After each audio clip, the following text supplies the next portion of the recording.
Baik, jadi saya akan sampaikan dulu filosofinya ya.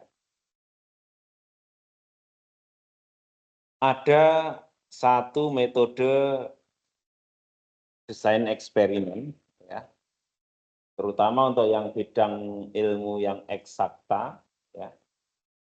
Bagaimana cara mendesain eksperimen? Anda sudah mengenal ada dua jenis variabel ya, independent variable dan dependent variable. Yang independen itu yang diubah-ubah, ya kan? Namanya variabel bebas. Bebas ditetapkan nilainya. Terus ada variabel namanya variabel dependent. Gampangannya variabel dependent itu adalah yang terhitung.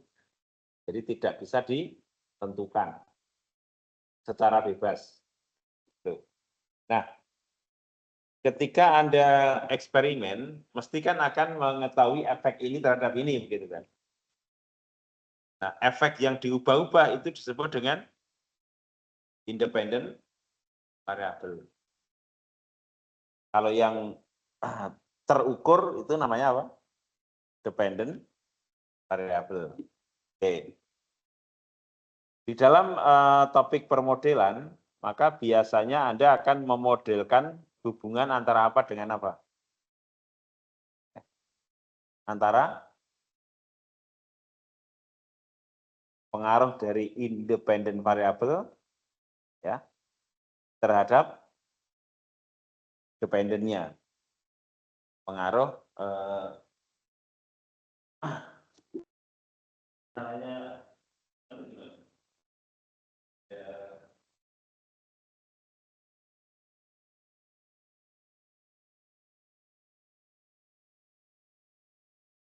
di perlebar. Ini di sini aplikasi sendiri. Ini ya.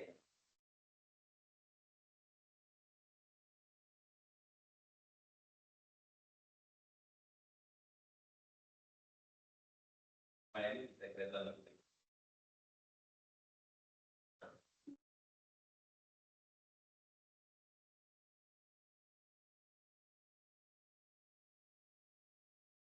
Ini bukan di laptop saya. Ini. Oh, ini.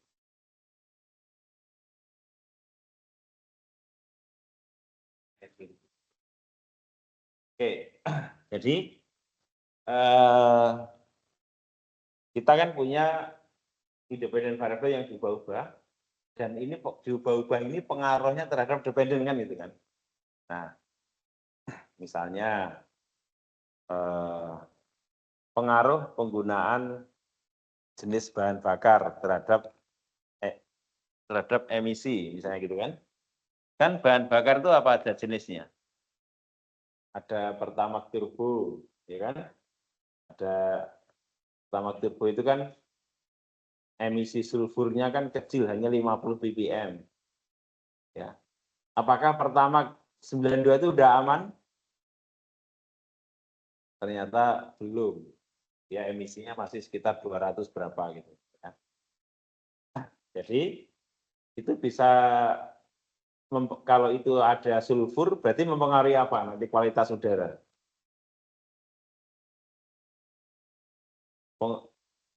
Sulfur di udara diukur dengan apa? Kan ada SOx loh. Nah, SOx parameter. Kan ada ambien, udara ambien itu apa? CO, SOx, NOx, ya kan? Debu, ya debu itu kan ada macam-macam ya. Ada PM 2,5, PM 10, TSP ya, total. Nah, itu masing-masing kan ada pengaruhnya, ya. Misalnya SOx ya, berarti dipengaruhi oleh bahan bakar yang digunakan. Kalau itu sulfurnya banyak, berarti nanti udara di sekitar jalan itu akan banyak mengandung SOx tadi, emisi SOx. Ya, maka berarti kan apa? Emisi SOx itu adalah sebagai dependent variable, toh? Terus tergantung pada apa? Yang namanya independent variable. Berarti apa independent variable-nya? Jumlah kendaraan dan kandungan sulfur yang ada di dalam bahan bakar. Kan kandungan sulfur kan bisa diupayakan kan? Artinya itu variabel berubah kan? Jadi apakah saya menggunakan Pertamax, Pertalite? Pertalite kan masih parah ya 400-an. Nah, atau Pertamax 92 atau turbo. Nah, kalau banyak kendaraan pakai turbo berarti nanti SOX-nya pasti direndah gitu. Berarti kan dia dipengaruhi oleh itu. Tapi juga jumlah kendaraan kan juga mempengaruhi. Sedikit sama banyak itu juga mempengaruhi. Sulfurnya misalnya banyak yang pakai Pertalite, tapi kendaraannya sedikit. Kira-kira SOX-nya tinggi nggak di sekitar daerah itu? Rendah, jumlahnya sedikit gitu kan. Tapi kalau trafficnya kayak di daerah sekitar Simpang 5, terus kendaraannya pada pakai Pertalite semua, ya sudah, tengah lapangan Simpang 5 nanti emisi SOX-nya tinggi gitu kan. Berarti ada dua independent variable yang mempengaruhi. Dua independent variable ini bisa dipelajari terpisah atau dua-duanya saling mempengaruhi. Nah, kalau kita lihat gambaran tadi kan berarti saling mempengaruhi. Wong SOX-nya di bahan bakar tinggi, jumlah kendaraan sedikit, ternyata nggak mempengaruhi kan? Ternyata emisi SOX-nya tetap rendah. Sebaliknya, kalau kendaraannya banyak, ya kendaraannya banyak, tapi sudah pada pakai Pertamax Turbo sama Pertamina Dex misalnya, aman, ya kan? Berarti jumlah kendaraan sama jenis bahan bakar itu saling mempengaruhi. Nah, sekarang kalau kedua variabel itu saling mempengaruhi, ya, saya misalnya ya, saya ingin tahu variasinya pengaruh jumlah kendaraan terhadap emisi SOX. Akhirnya Anda kan eksperimen di daerah yang area yang jumlah kendaraannya banyak di sini sama yang misalnya di daerah dekatnya di Ungaran itu kan ada keluar tol ada apa namanya? Alun-alun ya, sekitar alun-alun sama Simpang 5. Ini gambarannya kan dua lapangan. Nah, seharusnya trafficnya kan banyak yang di Simpang 5 gitu kan.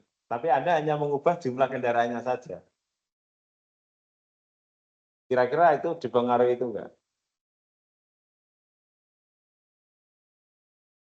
Tidak bisa, ya kan? Jadi dua independent variabel itu adalah saling mempengaruhi. Maka tidak bisa dipelajari sendiri. Nah, kalau itu, padahal orang yang namanya optimasi kan biasanya gini, adalah daerah itu yang diperbolehkan masuk hanya yang menggunakan Pertalite, ya kan? Di sini juga Pertalite, jumlahnya tetap boleh tapi di Pertalite, misalnya seperti itu. Ya. Maka nggak bisa kan seperti itu kan nggak bisa, ya kan? Nah, sehingga jumlah kendaraan sama jenis bahan bakar itu harus dioptimasi secara bersama-sama. Karena keduanya saling mempengaruhi. Nggak bisa satu-satu. Ya kan? Misalnya lah, gampangnya. Ada suatu reaksi kimia, ada suhu reaksi sama konsentrasi reaktan. Gitu kan. Ini kan nggak bisa dipelajari sendiri. Coba konsentrasi reaktan dipelajari sendiri pada suhu yang tetap gitu. Nggak bisa. Atau suhunya diubah-ubah pada konsentrasi yang sama. Nggak bisa. Karena suhu sama konsentrasi itu saling mempengaruhi. Nah, maka kita tidak bisa menggunakan metode optimisasinya itu menggunakan metode yang apa ya, bukan klasik sih, metode ngawur nggak punya dasar gitu. Ya kan kalau gampangnya ya saya nggak punya metode gitu, saya ngoptimisasinya gampang.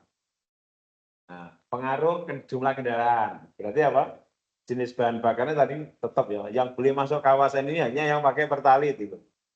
Nah, terus satu lagi, saya ingin mencari pengaruhnya jenis bahan bakar. Akhirnya jumlah kendaraannya tetap dihitung toh, setelah memenuhi nggak boleh orang masuk. Nah, tapi yang masuk di situ berarti jenisnya macam-macam gitu. Nah, nggak bisa, ya kan? Kan nggak bisa seperti itu. Ya. Maka dua-duanya itu sama. Nah, kalau seperti ini metodenya gimana? Berarti harus dibuat suatu model, ya, satu dependent variable dan ada dua independent variable. Variabel dependentnya adalah tadi apa? Emisi SO2. Independent variabelnya adalah jumlah kendaraan dan jenis bahan bakar yang digunakan. Oke. Nah, untuk bisa memenuhi tadi, ya, requirement tadi, maka kita ada satu metode, namanya metode Response Surface Methodology, RSM. Sudah pernah mendengar? Belum? Nah, jadi metode Response Surface Methodology ini adalah metode yang paling lengkap. Mulai dari mendesain eksperimennya. Ya. Kalau Anda nggak punya dasar seperti ini kan, desain eksperimen gimana? Saya akan tentukan nih variabelnya jumlah kendaraannya, misalnya berapa dalam sehari misalnya ya, di sekitar Simpang 5 misalnya. 100, 200, 300. Ya kan? Enggak begitu. 100, 150, 400. Kan enggak punya dasar tuh. Nah, maka di sini udah dilengkapi dengan namanya desain eksperimen. Variabel A nanti desainnya gimana, variabel B gimana.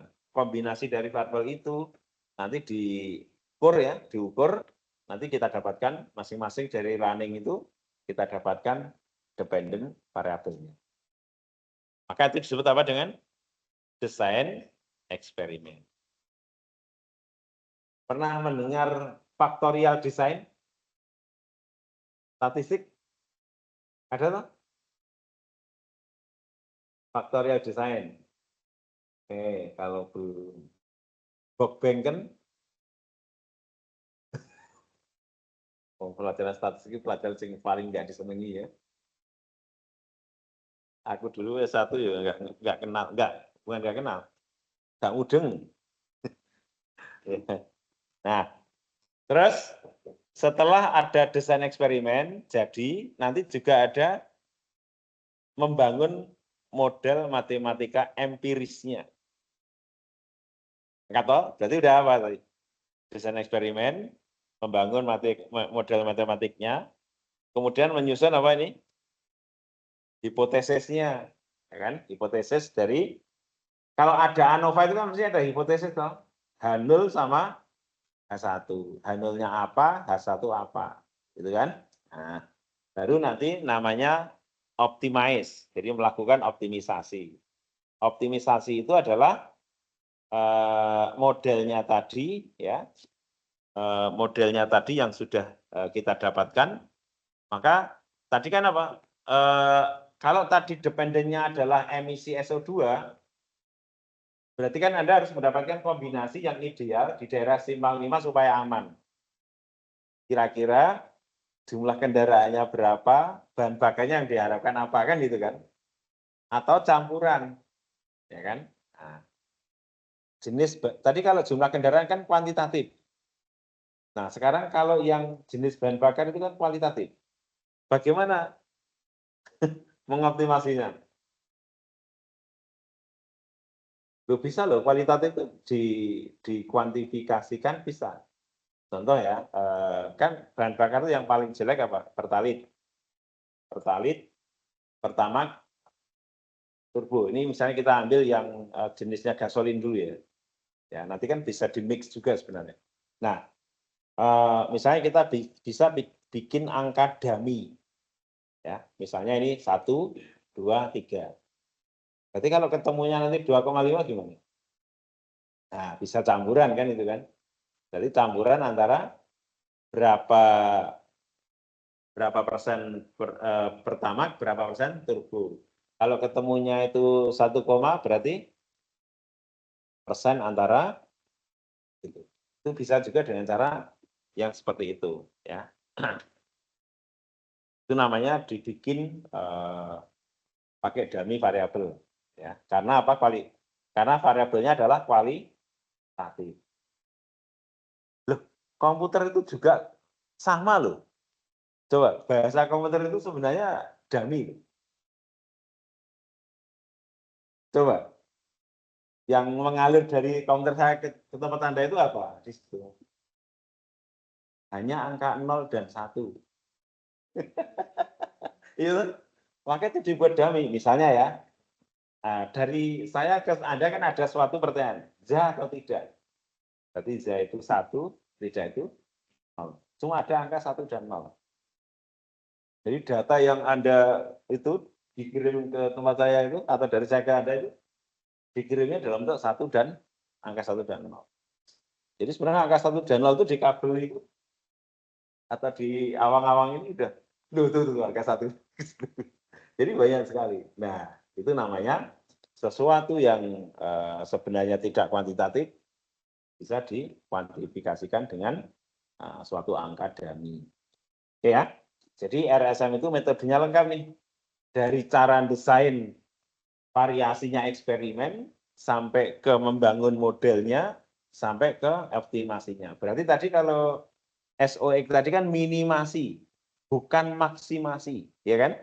Kenapa? Supaya di daerah kawasan Simpang 5 itu SOX-nya harus rendah. Maka kombinasi antara jumlah kendaraan sama jenis bahan bakar itu yang seperti apa yang menghasilkan SOX yang rendah. Nah, berarti nanti dibatasi tuh jumlah kendaraan yang pakai pertalite yang boleh masuk ke kawasan Simpang 5, batasi. Misalnya gitu. Ini sorry ya, ini contoh ngawur saja, tapi itu kan tidak logis untuk diaplikasikan. Tapi kan gambarannya kan dapat ya, seperti itu. Ya bisa aja nanti diterapkan seperti itu. Wong saya itu sebenarnya ini ya, ini nggak ada yang dari kepolisian. Coba bayangkan ya, sekarang zamannya AI. Gitu. Sekarang HP udah AI. Tadi saya mencoba ya, foto beberapa orang. Terus saya ingin menghilangkan beberapa orang aja langsung. Pakai AI kan, AI remove personil gitu. Udah, langsung diklik, hilang. Terus, kok warungnya sepi ya gitu. Gitu. Jadi itu AI itu. Dan dia bisa bikin jendelanya yang tidak ketutup ya, itu menjadi muncul diteruskan itu. Oh ya tahu berapa ukurannya. Saya juga, wah, kok bisa ya? Gitu. Nah itu namanya AI. AI itu bisa memperkirakan. Lah, bangjo kendaraan itu, bangjo traffic light, kenapa nggak dibikin AI? Jam berapakah yang arah dari sini itu padat, maka hijaunya yang dilamain, nanti yang dari sini hijaunya lamanya dikurangin. Kan itu bisa dibikin pakai AI.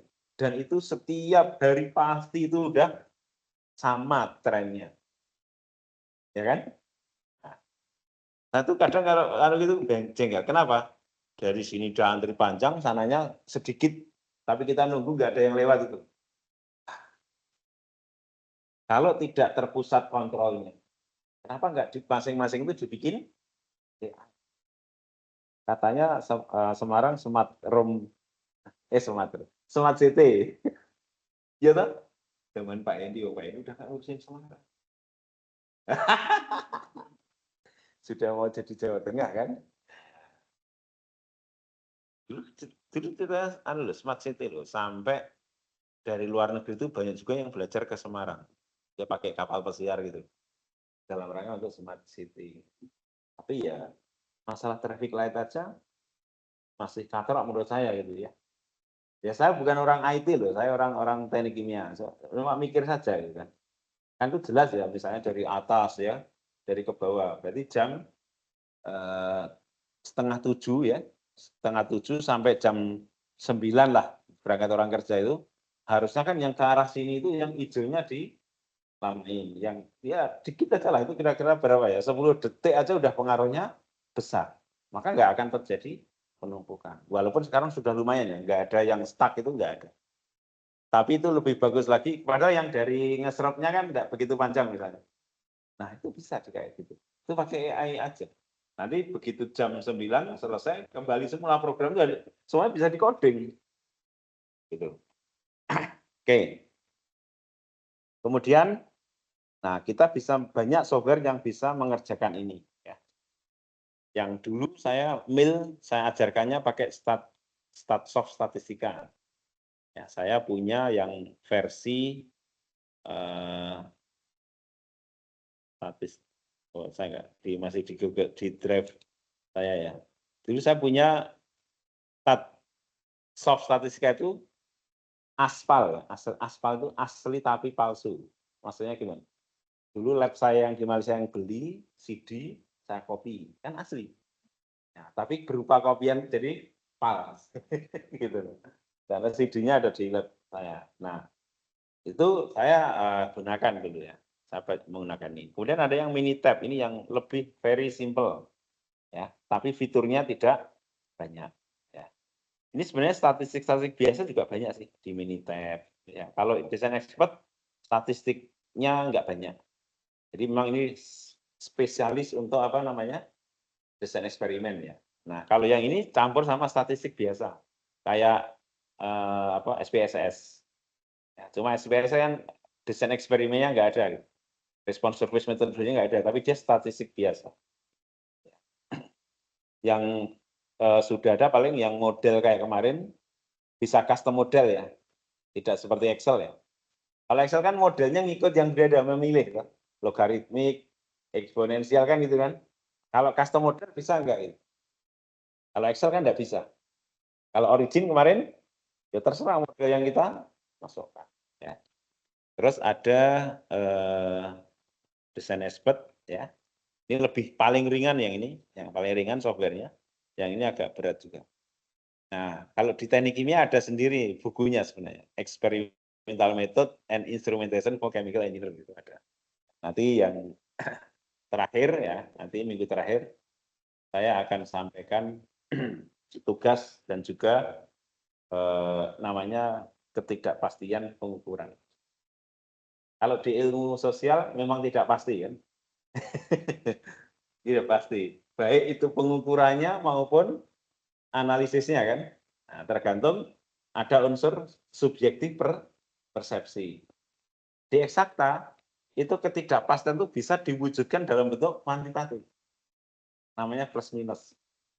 Iya kan? Nah, coba misalnya Anda menimbang ya, menimbang dengan digitnya sampai 4 digit. Berarti 4 digit itu kan kena hembusan anginnya berubah terus angkanya. Nah, yang saya tulis yang mana nih? Kan gitu kan? Ya. Atau Anda mengukur ya, saya ukur sekarang sama kemudian suhunya berubah-ubah. Nah, yang saya pakai angka yang mana ini? Nah, itu kalau kita belajar di lab yang terakreditasikan kayak gitu itu penting dan harus tahu cara mewujudkannya ya. Nah, cara menuliskan plus minusnya terus. Kalau ada tahu kan gelas ukur itu ya. Kan itu ada meniskus ya. Kalau air itu kan nggak bisa gini, itu nggak bisa apa sih gini. Padahal skalanya ada skala terkecilnya. Ini kira-kira di tengah-tengahnya enggak ya? Itu namanya tidak pasti. Itulah yang memerlukan namanya ketidakpastian. Berarti saya nulisnya gimana? Kalau yang skalanya ini 5 jelas ini, tapi komanya berapa ya? Nah, yang komanya berapa ya? Itu tidak pasti namanya. Berarti 5 plus minus.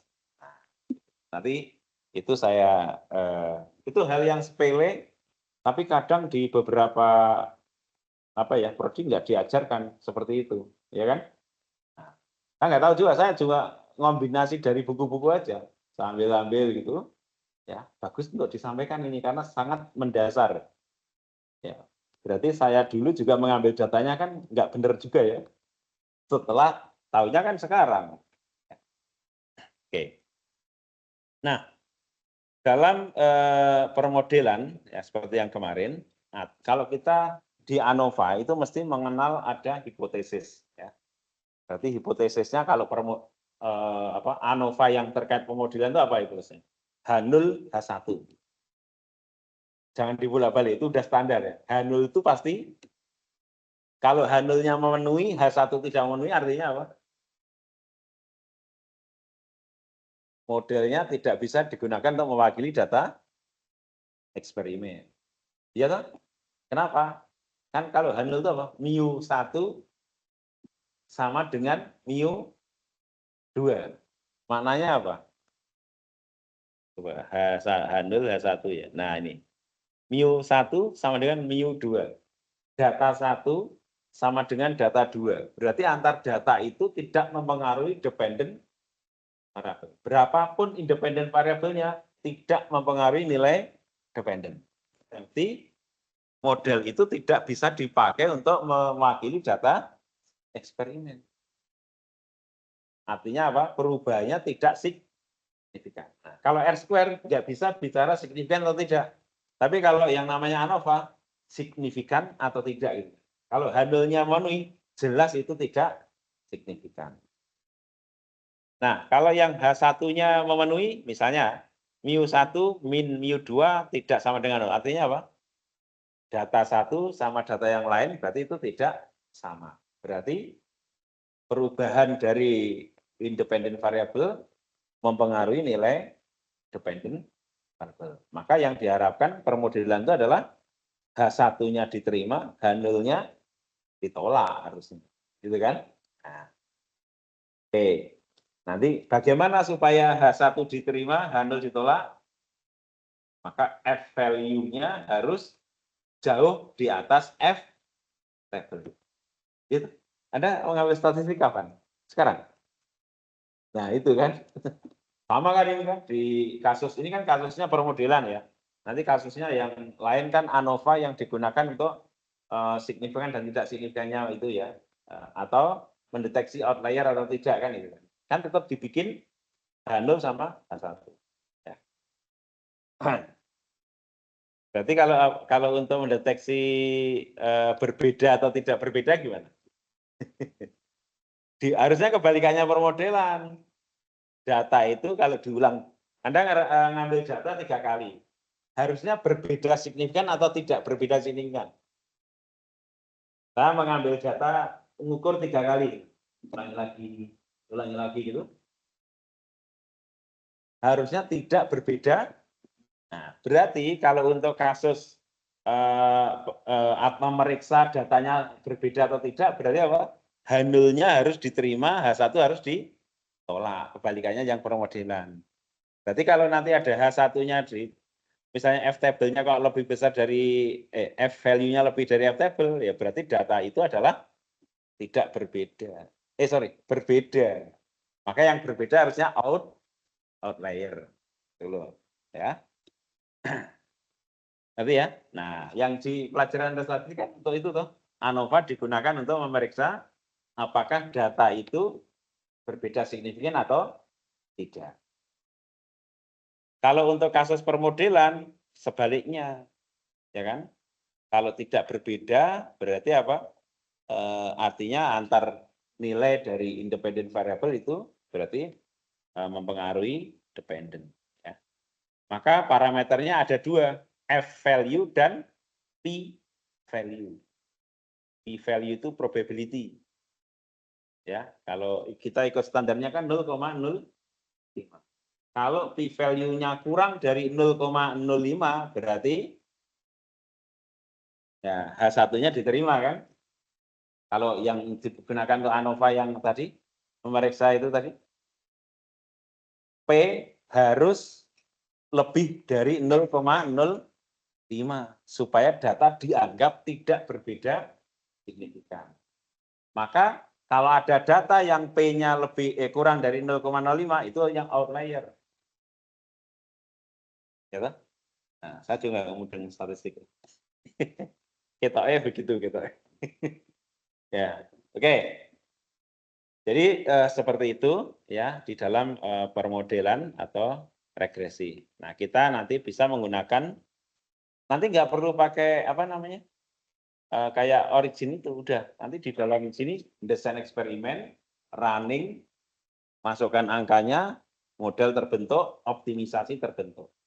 Jadi nanti kita bisa mendapatkan kombinasi jumlah kendaraan sama bahan bakar yang direkomendasikan supaya simpang 5 aman dari SOX. Itu bisa kita dapatkan. Nah, maka ini disebut dengan permodelan. Nah, kemarin kita bahas tentang coefficient of determination ya atau R square. R square itu adalah bahasa Inggrisnya coefficient of determination ya.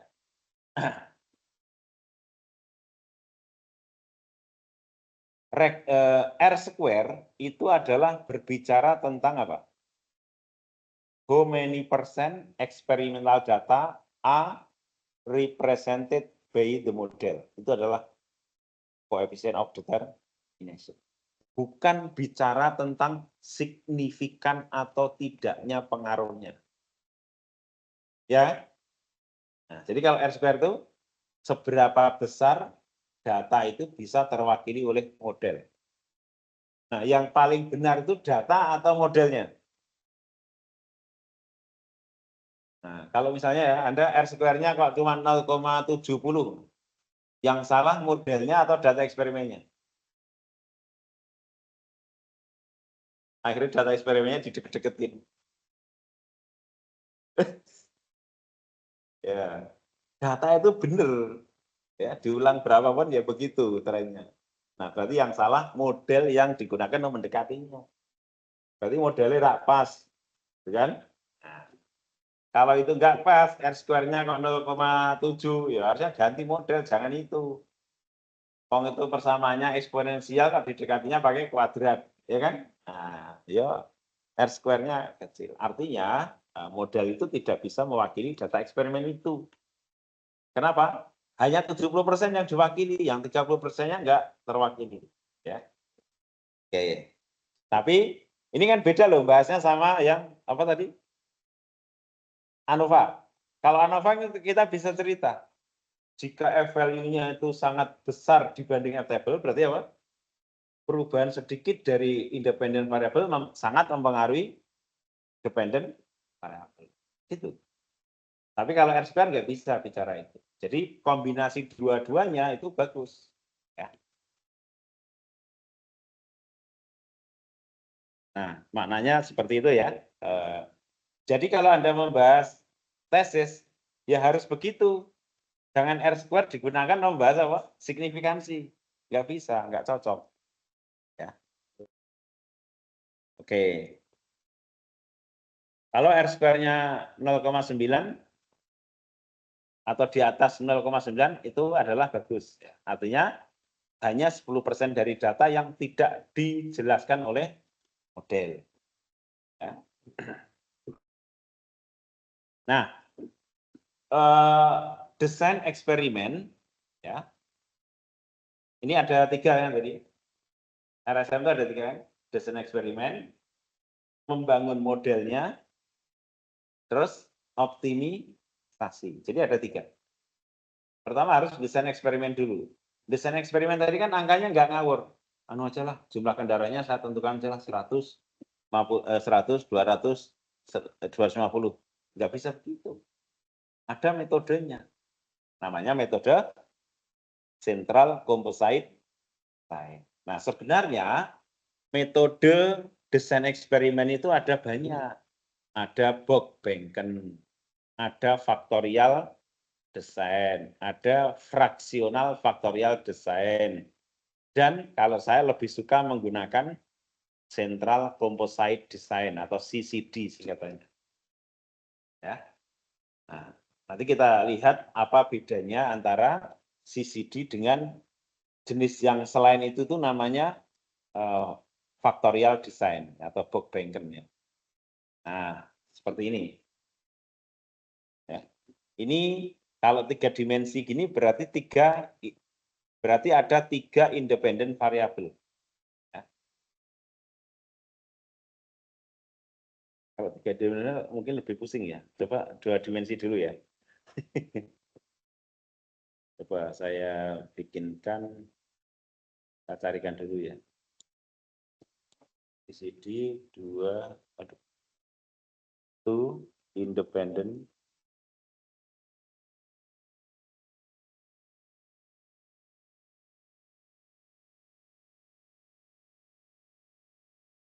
supaya gampang dipahami dulu.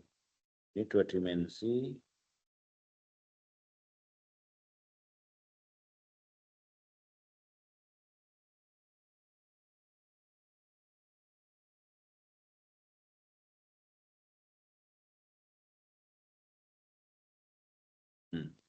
Ya, ini.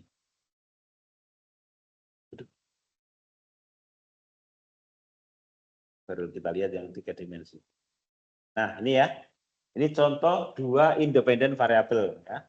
Yang ini adalah full factorial design atau tadi apa? Box Banken misalnya. Nah, kalau full factorial design 2 independent variable, maka di sini nilainya kan hanya min 1 sama plus 1. Maknanya apa?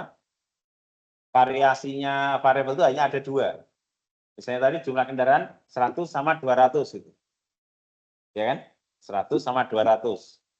Terus yang satunya lagi apa? Jenis bahan bakar. Misalnya diambil ekstrimnya. Misalnya saya ingin pelajari, misalnya tengahnya nggak ada. Tengahnya kan Pertamax, Pertamax 92 kan. Berarti saya ambil ekstrimnya apa? Nah, turbo sama Pertalite. Gitu kan? Nah, maka itu disebut dengan faktor D. Maka jumlah eksperimennya berapa? Ya cuma ada 4 kombinasi ini. Ya kan? Nah, berarti yang daerah sini tidak tercover atau tidak terdeteksi, tidak terteliti gitu. Yang daerah sini, kalau yang ini setengahnya gimana? Kayak saya pakai pertama 92, nah nggak terteliti. Itu kalau menggunakan factorial design atau tadi ada Box Banken ya, tadi ada Box Banken. Nah, atau ini. Nah, kalau yang CCD adalah seperti ini. Jadi selain yang 4 titik ini juga dipelajari yang bagian tengahnya. Ya kan?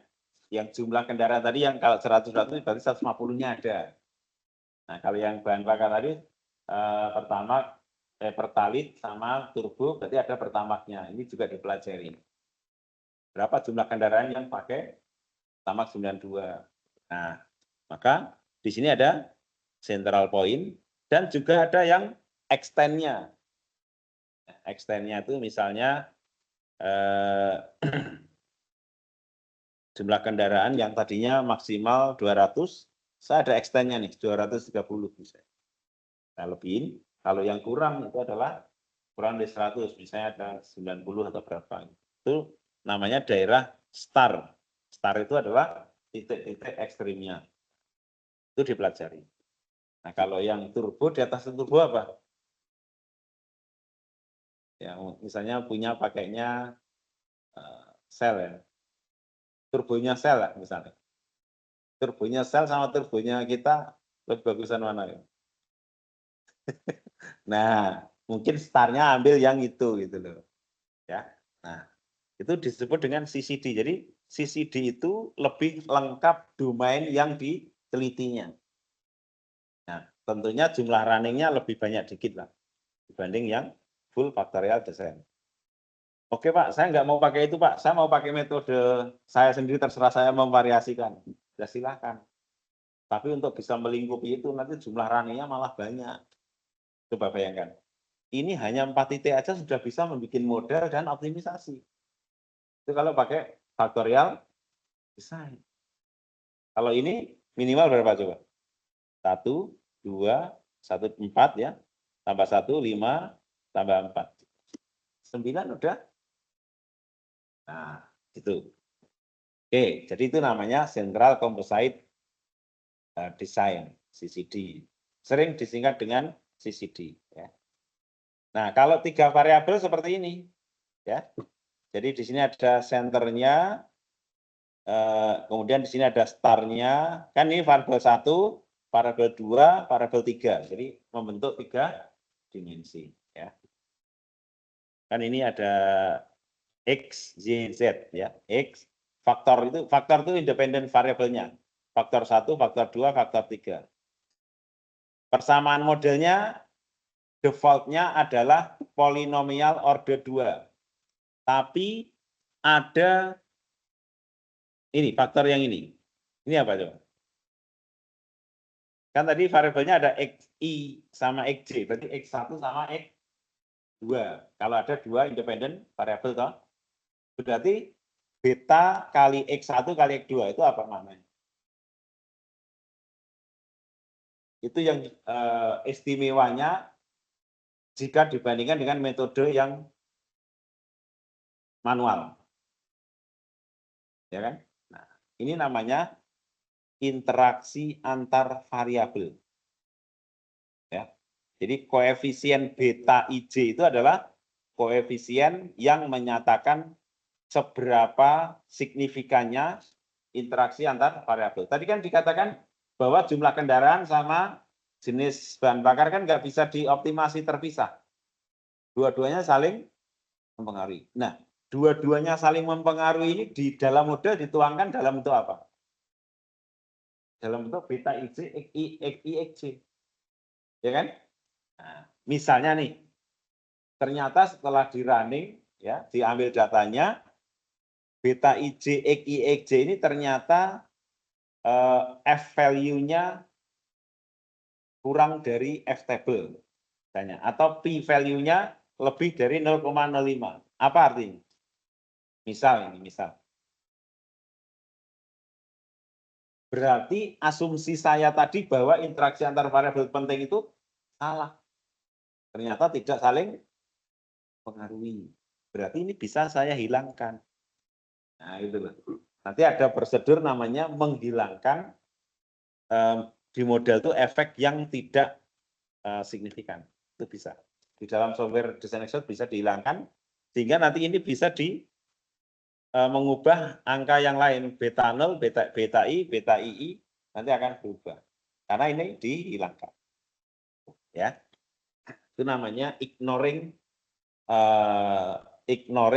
the unsignificant independent variable. Ya. Bukan independent variable, namanya apa? Termnya. Kalau model ini ada berapa term? Term itu term, TERM. Kalau penjumlahan berarti di antara penjumlahan itu disebut dengan term. Ya. Ini term linier, term kuadratik, term interaksi. Ini term konstanta atau ya ini konstanta atau apa namanya? Intercept ya. Nah, oke. Sekarang kembali kepada desain eksperimen. Anda lihat bahwa desain eksperimennya itu dalam menentukan variabel low sama high, nanti senternya berarti tengah-tengahnya. Ya.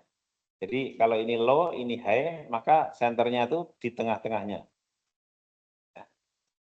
Misalnya pun nggak diisi, nanti dia akan di tengah-tengahnya. Kalau di statistika itu nggak perlu diisi, nanti udah bisa dapatkan. Nah, ini 170, 175, 180. Nah, alfanya gimana startnya? Nanti calculated. Akan terhitung. Nah, sekarang dasarnya apa menentukan angka batas bawahnya 50, batas atasnya 90? 80 sama 90.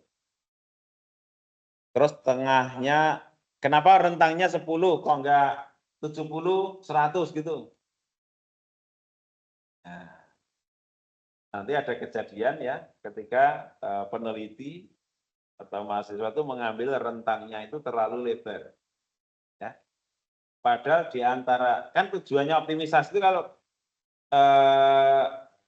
yang diambil itu kan di tengahnya kan mesti ada satu maksimumnya itu atau minimumnya. Berarti kan ini bukit atau satu gunung saja. Lah Anda mengambilnya apa? Kejauhan. Berarti apa? Telomoyo ikut, merbabunya ikut. Karena Anda ngambilnya terlalu jauh. gitu kan? Nah, jadi itu penting untuk mengambil. Nah, juga jangan mengambil rentangnya ini nanti masih apa ya, naik terus gitu. Jadi nggak ada puncaknya atau nggak ada lembahnya. Berarti kan optimisasinya nggak ketemu. Titik optimumnya nggak dapat. Kenapa? Karena ternyata masih gini. Ya kan? Artinya mengambil datanya mana? Kopeng. Terus sama Telomoyo itu masih begini, kok udah di sini, kok udah berhenti. Harusnya kan Telomoyo, puncak Telomoyo udah turun lagi gitu loh. Sehingga nanti ada puncaknya di puncak Telomoyo. Dan jangan terlalu jauh di Andong. Nanti ada dua puncak dong, puncak Telomoyo sama Andong. Itu nggak cocok untuk metode ini. Nah, kalau ada dua puncak, mencari puncak yang tertinggi, metodenya beda lagi. Nah, itu di S3 saya, itu namanya genetik algorithm. Genetik algorithm itu. Kenapa? Saya dulu modelnya sangat kompleks, sehingga puncaknya banyak. Nah, nyari yang puncak paling tinggi pakai genetik algorithm. Karena metodenya adalah, kalau genetik algorithm itu tidak pakai diferensial. Kalau ini kan pakai diferensial. Ya kan? Masih pakai penyelesaiannya metode diferensial. Tapi kalau genetik algorithm itu enggak. Ini dia ngambil titiknya kan namanya membentuk populasi. Ya. Nanti dia punya anak, cek lagi, punya anak lagi gitu. Sampai ketemu yang minimumnya atau maksimumnya. Jadi, kalau yang ini kan pakai model derivatif gitu, nyarinya puncaknya. Ya, metode ini. Pakai metodenya metode diferensial. Nah, kalau yang genetik tadi, caranya bandingkan aja. Ini sama ini, tinggian mana? Ini. Terus dia punya anak, bawahnya. Ini sama ini, tinggian ini, punya anak lagi. Sampai ketemu sampai yang paling bawah. Itu namanya genetik algorithm. Cuma banding-bandingkan gitu. Dia punya anak, bandingkan. Oh, ini lebih cantik. Nah, lagi terus. Itu namanya genetik algorithm. Itu di S3 saya. Oke. Nah, di RSM ini ada dua pendekatan yang digunakan untuk menentukan titik ekstrimnya atau startnya. Ada ortogonal dan ada rotatable. Ya. Defaultnya adalah rotatable. Defaultnya di software itu rotatable. Tapi Anda bisa memilih. Ya. Nah, ini dalam menentukan alfa. Ini maksudnya gimana sih? Alfa itu maksudnya sejauh mana ekstrimnya? Dia terlalu jauh atau dekat gitu. Ya. Nah, coba gini. Nah, ini. Jadi, aduh. Nah, yang warna biru adalah ortogonal.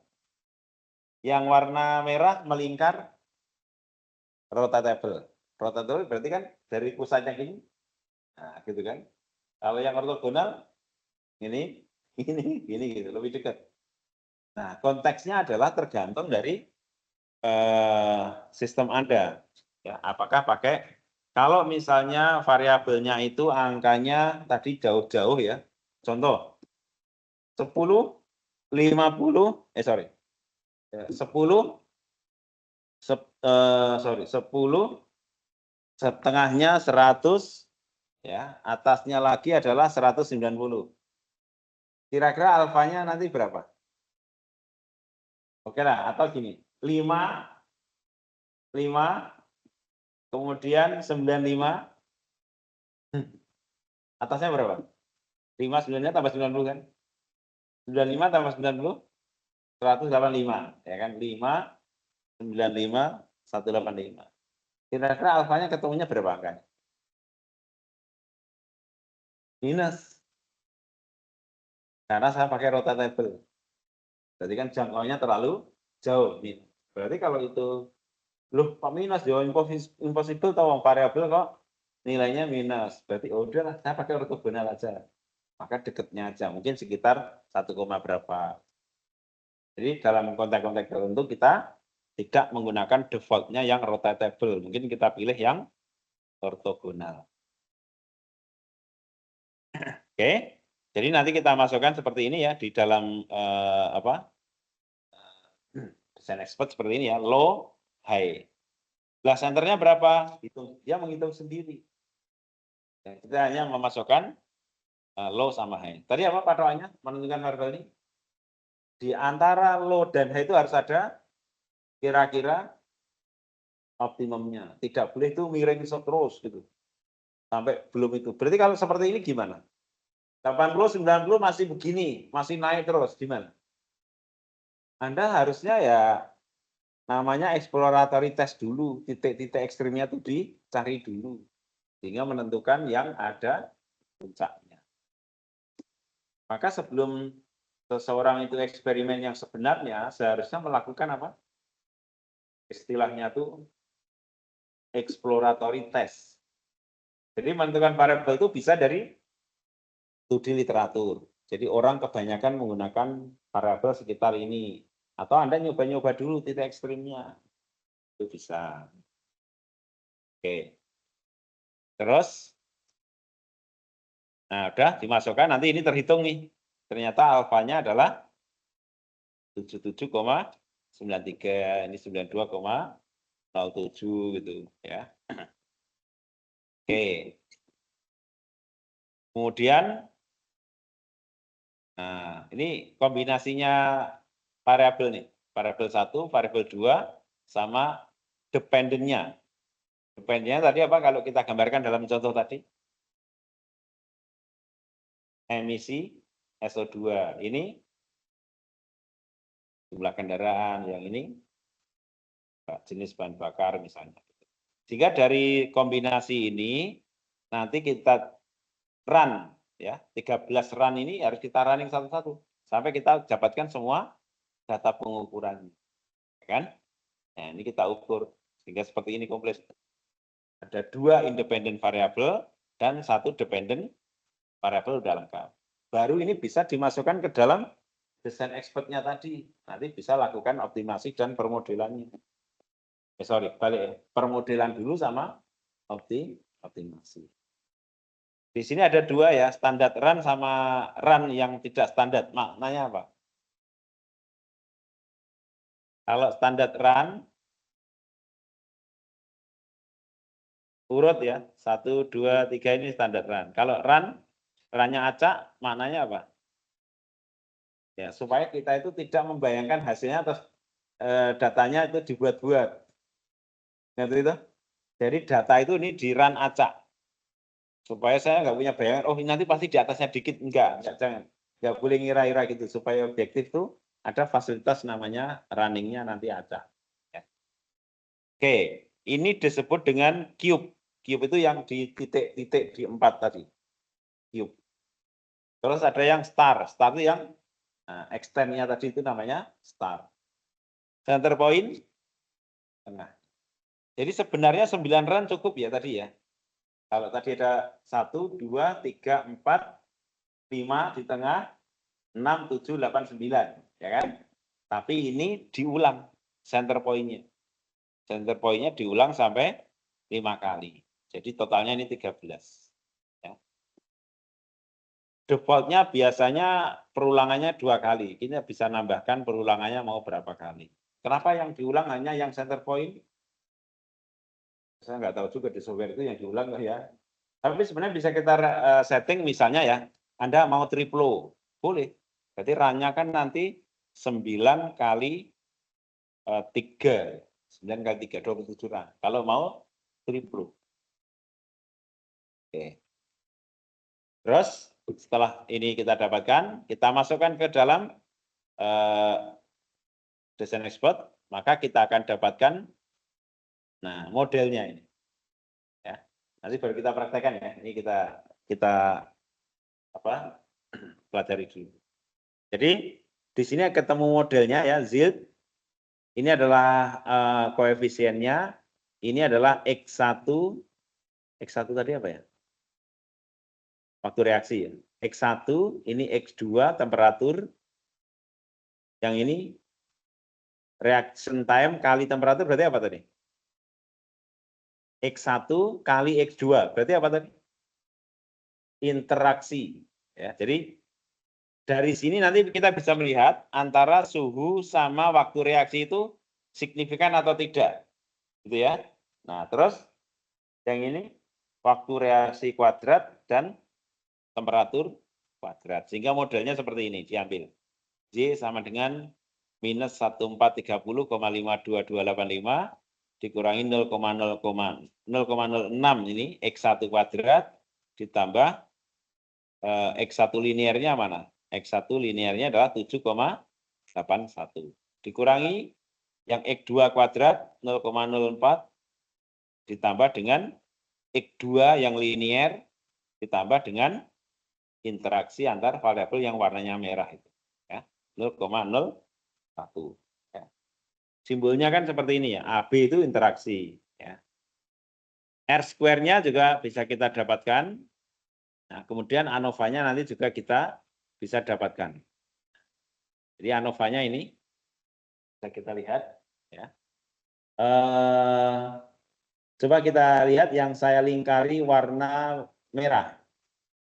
F value-nya 3,53, P value-nya 0,1022. Apa maknanya? Yang AB. AB itu kan interaksi. Apa maknanya?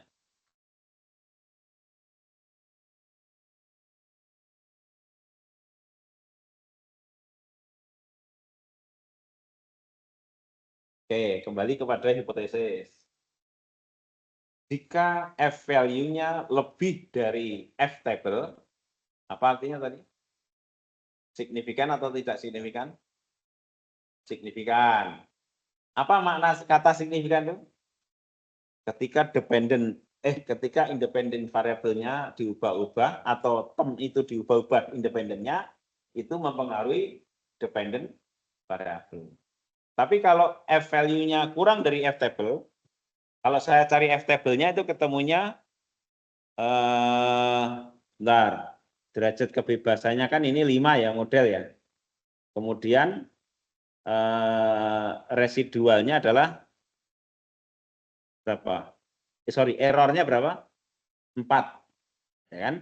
Berarti 5, 4, 0,05 ya. Berarti 6, nah ini kalau modelnya secara total, DF-nya 5. Sekarang kalau bijian itu per term, misalnya AB atau interaksi tadi, berarti apa? DF-nya kan 1 toh. Terus yang errornya 4, berarti ketemunya 7,7. Berarti 3,53 itu kurang dari F table. Berarti tidak signifikan kan itu yang saya lingkari merah? Maknanya tidak signifikan artinya X1, X2-nya diisi berapapun, itu nilai itu kecil, terlalu kecil, tidak mempengaruhi nilai dependent. Maka itu bisa diabaikan. Ya. Oke. Nah, kalau R square nggak bisa bicara begitu. Kalau ANOVA bisa. Ya, atau P. P-nya lebih dari 0,05. Ya. Kemudian ada satu lagi namanya lack of fit. Ya. Lack of fit itu not significant. Lack itu apa?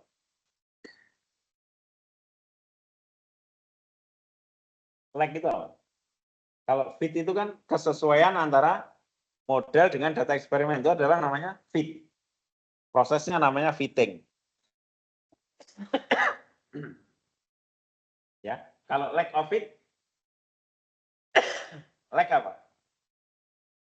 Lemah toh? Kekurangan atau kelemahan itu disebut dengan lack.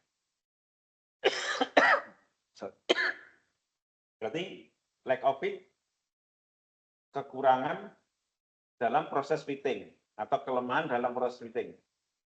Deteksinya not significant, maknanya apa? Berarti model ini tidak ada kelemahan. Karena aspek kelemahannya tidak signifikan kan? Gitu loh. Itu namanya lack of fit. Nanti dalam pembahasan itu juga harus dimasukkan lack of fit itu. Ya, jadi kesimpulan secara keseluruhannya adalah bahwa model ini lack of fit-nya tidak signifikan. Berarti itu bisa digunakan. Gitu. Nah, grafik optimasinya 3 dimensi modelnya bagus seperti ini. Jadi harus dapatkan puncaknya. Kalau tidak dapatkan puncaknya, berarti Anda memilih rentang variabelnya tidak pas. Bukan salah, tidak pas. Karena belum ketemu titik optimumnya. Tuh, ya. Gambarnya ini bagus. Ya. Ini namanya kontur, kalau yang ini namanya surface. Ya. Kontur sama surface. Ini antara aktual dengan predicted. Ya. Jadi kalau tidak bagus berarti jauh dari diagonalnya. Ya. Sehingga di sini kita bisa dapatkan optimumnya juga nih.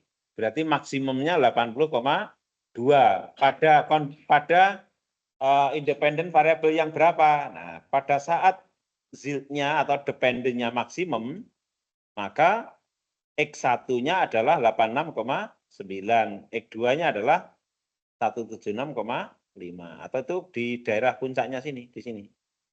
Ya, di sini. Berarti ininya 86, berapa, ininya 107 berapa, itu titik optimumnya di puncak. Independennya juga kita bisa dapatkan di titik optimumnya. Minimum atau maksimum. ANOVA-nya kita bisa dapatkan. Ya. Kemudian tadi yang masalah lack of it sudah kita bahas ya. Lack of it itu adalah kelemahan dari model itu. Ya. Kelemahannya tidak signifikan. Berarti tidak. Kalau lemahnya tidak signifikan, maknanya tidak kuat atau tidak lemah gitu loh. Itu namanya lack of it. Ya. Nah, lack of it yang signifikan itu kayak gini. Ya bagus kan? Tapi kalau yang ini, nah ini lack of it-nya non signifikan. Oke, gitu. Nah, tadi masalah ignoring, ya. Nah, sebenarnya model yang tidak signifikan tadi kan yang AB, ya. AB-nya itu harus bisa di-ignore, ya. Jadi kalau dia di-ignore itu artinya apa? Caranya? Kan model itu kan sebenarnya seperti ini ya, model awalnya tadi. Nah, model dasarnya. Nah, ini ya. Beta 0, beta 1, X1 ini jumlahkan ya tergantung jumlah variabelnya. Kemudian beta II, XI kuadrat, ini yang kuadratiknya, ini yang interaksinya. Plus E. E yang di belakang ini apa? R. Apa? Kalau kita regresi mesti ada errornya. Iya kan? Tadi kan di tabel ada errornya. Coba yang ini. Ini loh, pure error. Ya kan? Nah, itu errornya. Nah, kalau kita tadi mengabaikan satu term model, gimana caranya? Caranya term AB itu dimasukkan dalam error. Dia menjadi error itu, bukan menjadi term yang di model. Menjadi errornya. Tahu kan? Sehingga nanti angkanya berubah semua tuh. Ya, ininya berubah, ya, B-nya berubah, A kuadrat berubah, B kuadrat berubah. Kenapa? Karena errornya juga berubah. Sehingga nanti kita dapatkan ini modelnya. Tanpa ada X1, X2. Karena tadi kita abaikan karena itu tidak signifikan. Sehingga menjadi 1579,27 min 0,06 X. Ya. Coba yang berubah kita bandingkan. Nah, tadi kan ininya berapa? Nah, 1430 kan? Tadi jadi 1530. Ya. 0,04 jadi 0,06 ya tadi ya.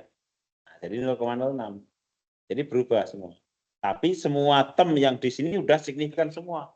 Berarti adalah model yang paling akhir yang kita gunakan. Nah, itu. Oke, nanti ini kita bisa tes juga regresinya menggunakan origin ya. Nanti kira-kira hasilnya sama enggak ininya. Ya. Kira-kira begitu. Ya, itu adalah desain expert. Ada pertanyaan sebelum kita coba praktekkan? Ya. Sambil saya absen.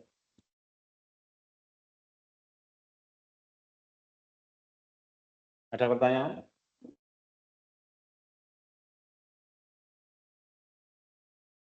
Jadi kalau mau mencari maksimum minimumnya sesuatu, itu jangan tidak menggunakan metode yang standar, gitu maksud saya. Gunakanlah metode yang standar. Optimisasi itu juga sudah ada standarnya tadi kan, termasuk modenya pun sudah bisa disesuaikan antara yang signifikan, tidak signifikan, dan bisa juga mengabaikan term modelnya.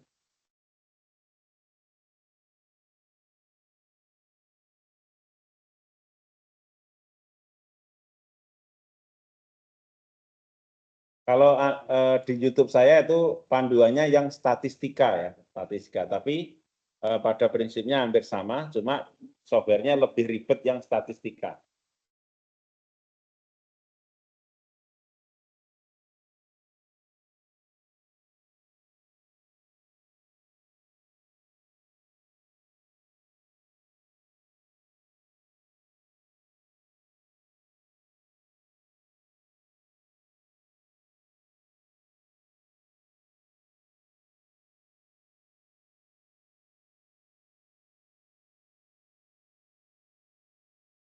Naila Fadilah, Reza Aulia,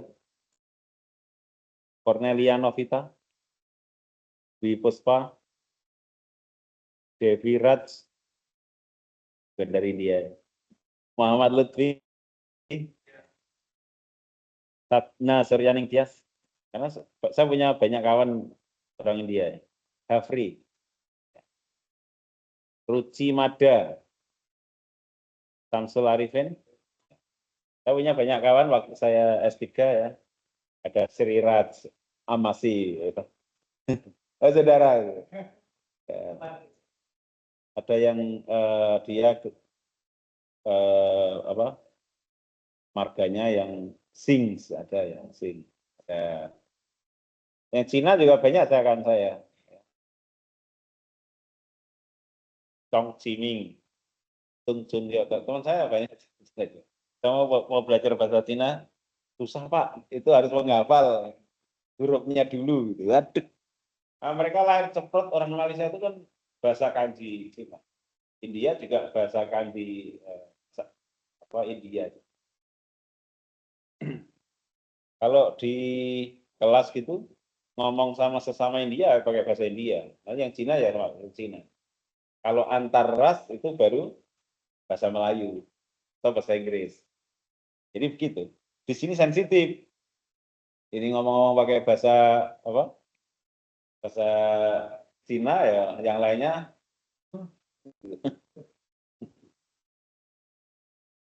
akhirnya apa?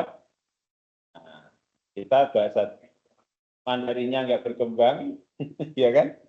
Ya, bahasa Inggrisnya juga nggak bagus juga. Semuanya tengah-tengah jadinya. Kalau mereka masih bangga kan bisa bahasa Cina gitu. Tapi sebenarnya Cinanya ya beda. Ketika dia ke daerah, waktu itu kita ke daerah Perak ya, Cinanya beda. Jadi orang Cinanya Johor masuk ke Perak itu saya paham Pak apa yang dia ngomongnya, tapi saya nggak bisa ngomong bahasa dia. Gitu. Jadi ibaratnya kayak Jawa dan Sunda, ya sama-sama Jawa. Jawa Tengah sama Jawa Timur aja udah istilah yang berbeda. Apalagi Madura kan, padahal sebenarnya itu kan Jawa. Atau bahasa Indonesianya orang Semarang sama orang Jakarta beda. Ya, lu gue. Ya.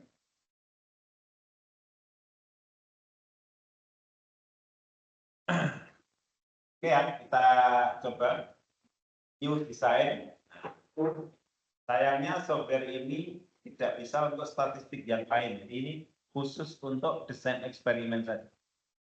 Kalau yang statistika tadi lengkap militer itu. Nah, kita pilih yang ini ya, response surface. Response surface. Nanti kita masukkan di sini variabelnya tadi. Kita ikuti aja yang di sini ya. Variabelnya apa tadi? Nah, waktu reaksi atau reaction time kita samakan aja. Reaction time satuannya adalah menit. Yang kedua adalah temperatur. Satuannya adalah Celsius. Kita tentukan low sama high-nya. 80, 90, 80, 90, terus 170, 180. Oke. Jadi kalau kita ingin menambahkan, Pak, saya independent variabelnya ada 3, ya bisa ditambahkan sini. Nah, ya. Jadi numerik faktor itu artinya jumlahnya.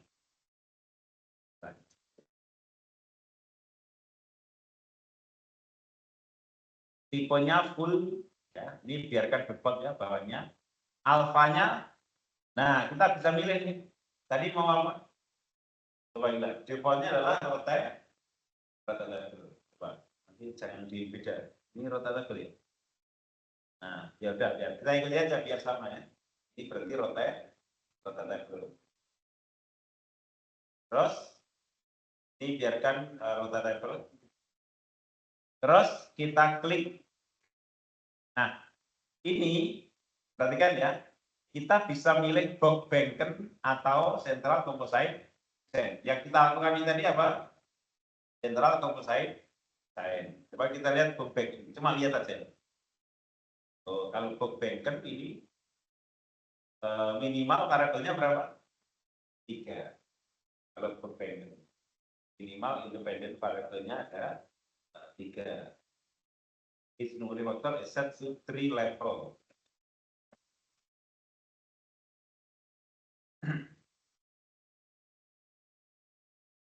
Oke, kita lanjutkan dengan central composite ya. Ini next ya. Next.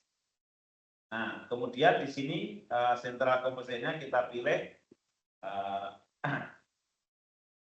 ya, ini horizontal atau vertikal. Jadi dependent-nya kita namakan apa tadi? Satuannya persen. Jadi ini adalah satuannya adalah kita klik finish ya. Finish. Nah, jadi kombinasi variabelnya udah jadi. Kita tinggal pilih runningnya mau urut atau mau acak ini tadi. Nah, ini kan bisa short ascending seperti ini atau acak. Kalau saya orangnya tipe terpengaruh dengan, nah saya pakai yang acak. Karena kalau tidak kan, saya nggak usah eksperimen aja bisa mengira-ngira nilainya kok. Itu namanya apa? Data fabrication, pelanggaran riset paling kriminal itu adalah apa? Data fabrication. Anda ada dapat ilmu itu dari mana? Etika itu nggak etika sih, namanya riset misconduct. Hah? Visa itu harusnya dapat ya. Jadi ada 3 bentuk pelanggaran ya. Dimulai dari yang paling berat adalah apa? Data fabrication. Yang kedua data fabrication, falsification ini. Falsification itu apa? Saya mau ngukur suhu atau apa, termometernya udah diubah supaya suhunya sesuai dengan keinginan saya. Itu namanya angkanya benar, rekordernya udah benar. Ya kan? Saya tidak salah tuh secara konteks hukumnya benar.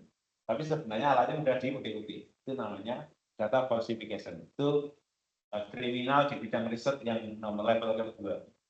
Yang paling kriminal tadi membuat data. Nah, yang ketiga apa? Plagiarisme. Bukan plagiarisme diri sendiri loh. Plagiarisme punya 3 ini termasuk kriminal dalam riset. Nah, kalau plagiat punya saya sendiri gimana? Ya, saya seminar ini. Oke. Terus saya save as lagi, saya masukkan ke jurnal. Sama datanya, berarti sama kan, similar kan, tapi punya saya sendiri, bukan punya orang. Ini bukan kriminal, tapi namanya melanggar etika publikasi. Pelanggaran etika publikasi ilmiah yang paling berat adalah plagiarisme. Ya. Oke, alhamdulillah sudah diajarkan di filsafat. Yang belum berarti yang ketidakpastian pengukuran tadi belum. Supaya Anda paling nggak pernah mendengar. Ya. Oke, kalau udah ini berarti apa? Desain eksperimennya udah selesai nih. Tinggal saya running eksperimen dengan kombinasi variabel-variabel ini, berapa dependentnya yang terukur, kan itu kan? Berarti ya kita samakan ini dari ini ya. Nah, masukkan angkanya supaya nanti bisa dianalisis. Supaya saya bisa membaca.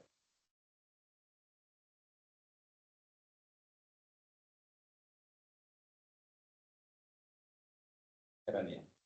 Oh, ini ya.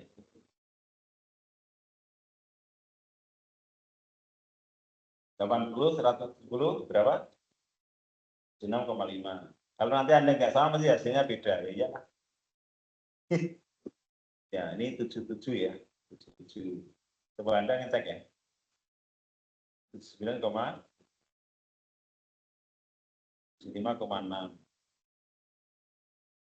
Tiga urut kayaknya.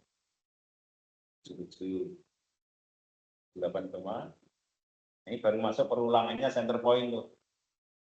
9,9. 80,80 dan 7 dan ya. Terus kita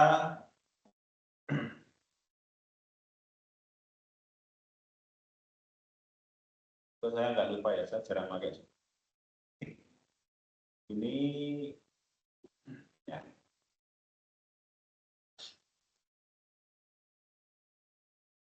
Ya, terus ini kita aku lali analisis ya kayaknya.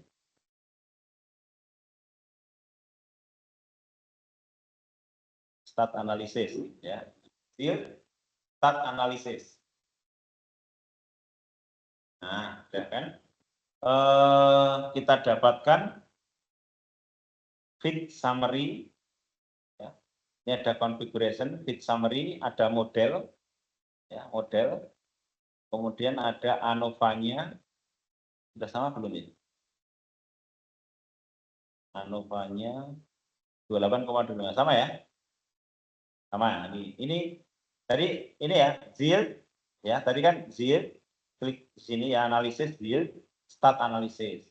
Maka di sini akan kita dapatkan data-data dari fit summary ya. Di sini nanti ada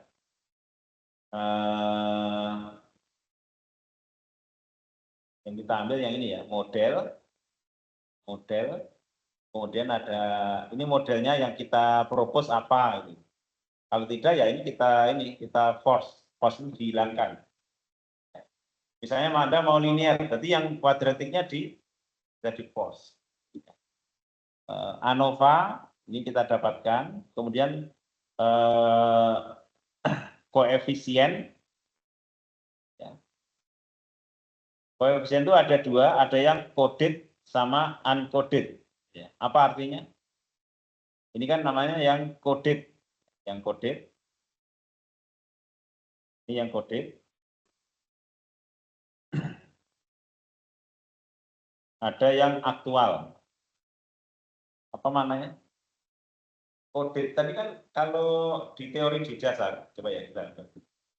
Codednya itu kan 1 dan min 1 sama 0. Gitu. Ini kan angka nyata. Yang codednya yang min 1, 0 sama plus 1 sama min alfa sama plus alfa. Nah, angkanya kan berarti maksimal kan alfa. Nah, coba kita lihat yang kodit. Nah, koditnya kan seperti ini. Ya kan? Nah, 1,38 ini paling tinggi. Yang ini kan konstanta intercept ya, beda. Terus aktualnya ada di sini. 1430 itu kan sama dengan model yang dihasilkan. Coba kita bandingkan, sama kan?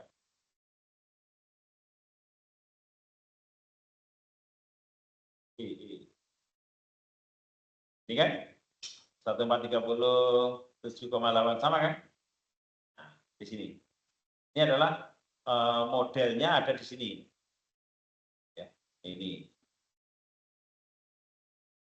diagnostik tadi antara predicted versus aktualnya, ini bisa kita dapatkan di sini. Ya.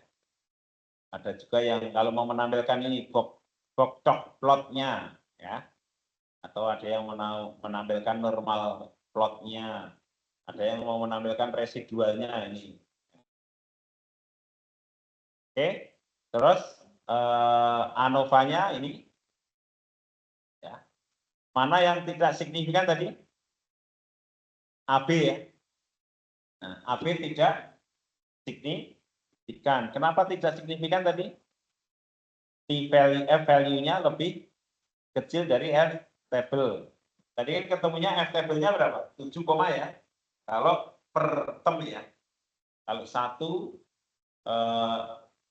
DF1 sama DF-nya 4 0,05 tadi kan 7, berarti ini lebih kecil. Berarti AB ini berapapun nilai X1 X2-nya pengaruhnya terhadap Z atau Z itu kecil. P-nya juga di atas 0,05. Ya. Nah, ini model grafiknya ada di sebelah kanan ya. Ini ada model graf, ini berupa kontur. Ya. Ini kontur. Ada lagi yang berupa surface. Ya, aku lali, surface yang di. Surface itu ada di mana? Oh ini. Bentar.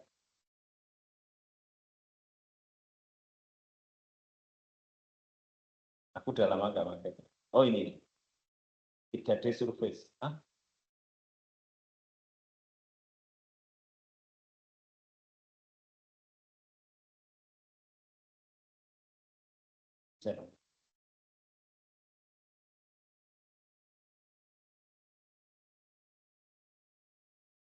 Use graph tool to split a specific response. Hah?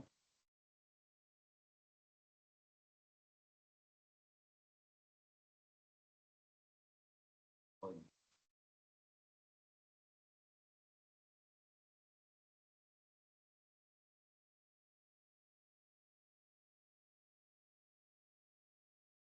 Bahkan ini aku lupa. Cari tulisannya.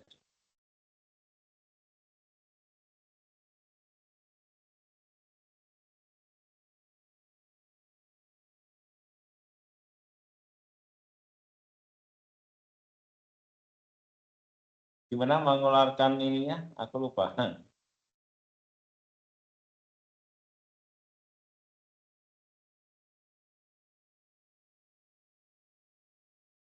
Tanda panah? Ini.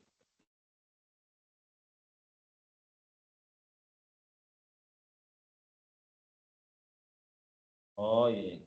Oh ini. Oh ini. Saya jarang. Kalau yang saya sudah di luar kepala itu ya statistika ya. Ini saya baru akhir-akhir ini pakai. Oke, jadi kita bisa dapatkan ini ya, grafiknya. Kalau yang statistika itu gambarnya ini tulisannya resolusinya kurang bagus. Jadi yang desain expert ini lebih bagus.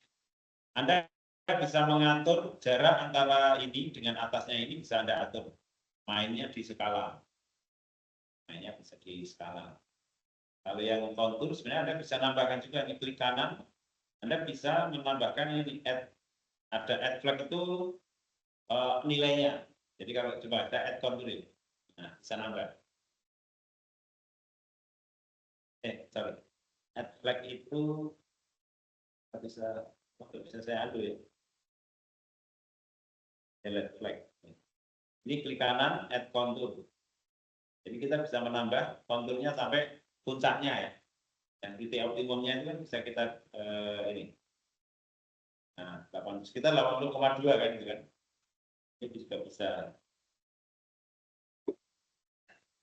Ini bagusnya sudah ada angka-angkanya. Ya, kalau di statistika nggak muncul angka-angkanya. Saya waktu S3 dulu saya ketik manual, jadi saya edit manual. Karena saya dulu pakainya nggak pakai desain expert. Sebenarnya yang statistika lebih, cuma ngeditnya lebih banyak pekerjaan ngeditnya. Kalau ini lebih simpel.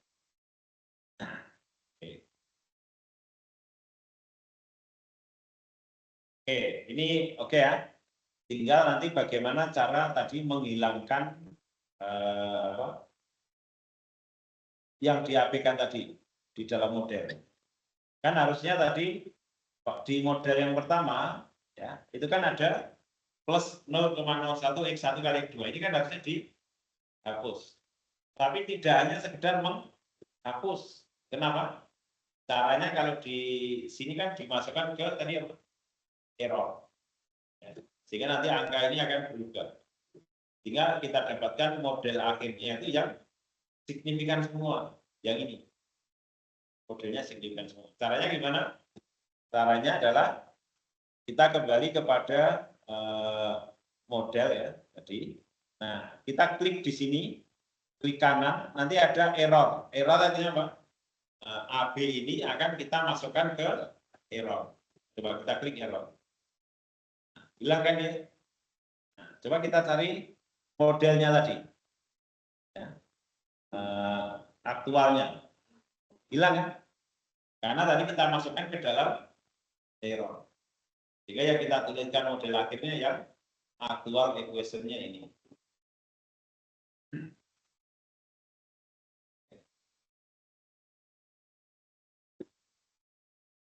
Ada pertanyaan?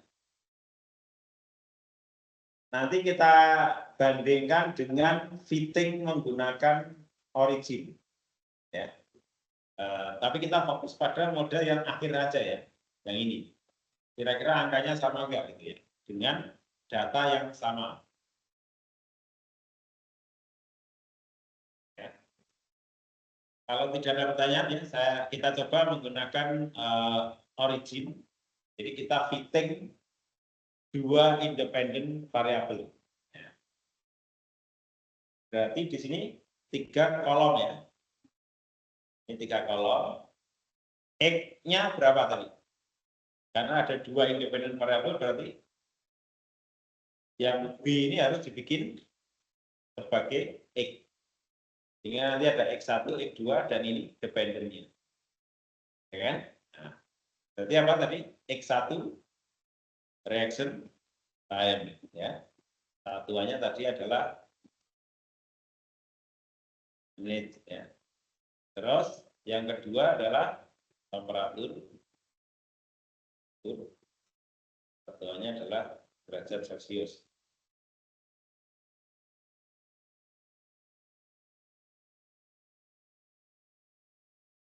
Nah, derajatnya bisa dibikin di sini. Nah, subscribe-nya. Terus ini zil. Ya. Satuannya adalah time. Sekarang datanya yang dari sini tadi kita kopikan yang ini. Mana tuh? Nah ini kita kopikan. Tapi posisinya yang sebenarnya nggak masalah ya, diacak maupun ini kan sama aja. Saya copy langsung. Tasnya ikut ya.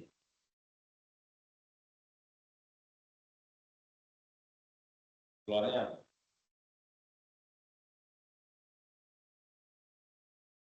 Oh bisa. Bisa.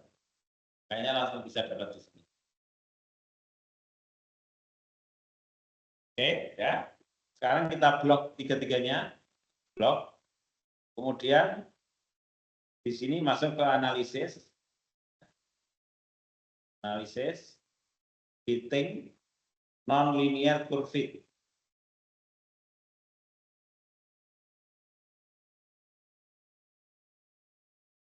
Terus ini kita pilih model regresi ini. Kita bikin sendiri juga boleh. Ini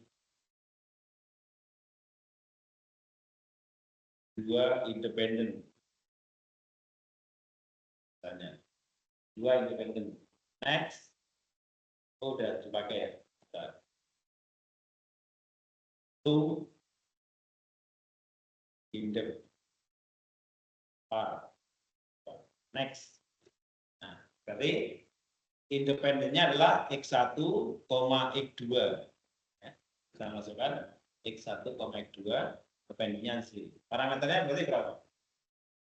Tadi ada, coba ada berapa ini?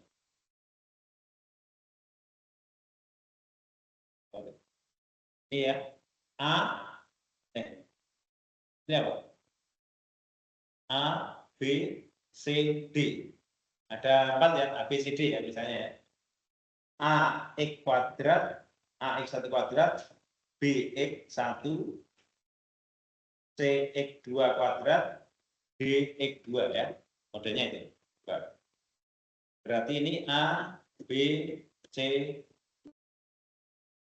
D. Ada 4 ya. Next. Nah, kita teruskan modelnya sini. Y sama dengan A kali X1 pangkat 2 ya. X1, sorry. Oh, salah. Berarti apa? A, B, C, D, E. A-nya kan konstanta ya. Ulangi. Back. A, B, C, D, E. Berarti ini E ditambah dengan A X1 kuadrat ya. A kali X1 kuadrat ditambah B kali X1 ditambah C kali X2 kuadrat ditambah D kali X2. Kalau kita klik ini, nah kita mau angka berarti lagi. Taknya. Next, finish, fit. Nah, tapi sayangnya di origin tidak bisa menggambarkan kurva 3 dimensinya secara langsung. Harus kalau mau manual. Sayangnya itu. Tapi kalau yang desain tadi kan langsung surface-nya dapat. Ya. Kita lihat ya. Hasilnya sama atau tidak. Ya. Kita compare. Sama. 1579, nah di sini 29 ya. Di sini 2 ya, selisih dikit lah. 0,06 ini X1 kuadrat ya. X1 itu berarti A ya. Di sini 0,06, di sini 0,055 ya. Bulatan ya. B itu berarti X1 linear ya. 9,56 ini 9,56 ya, sama. Kira-kira sama ya? Sama. Dan ini sudah signifikan semua ya. Signifikan semua. ANOVA-nya juga F-value-nya 75 ya. Nah, ANOVA tidak bisa per term. Kan regresinya kan ini DF-nya 4 loh. Berarti 4 term model tadi digabung. Jadi bagusan mana berarti permodelannya? Bagusan desain ekspor. Karena bisa menganalisis per term. Kalau yang di origin itu digabung. Ini enggak ada rinciannya. Jadi kalau kita menggunakan origin yang tidak signifikan tadi kita nggak bisa ignore. Ignore-nya caranya manual, analisis sendiri.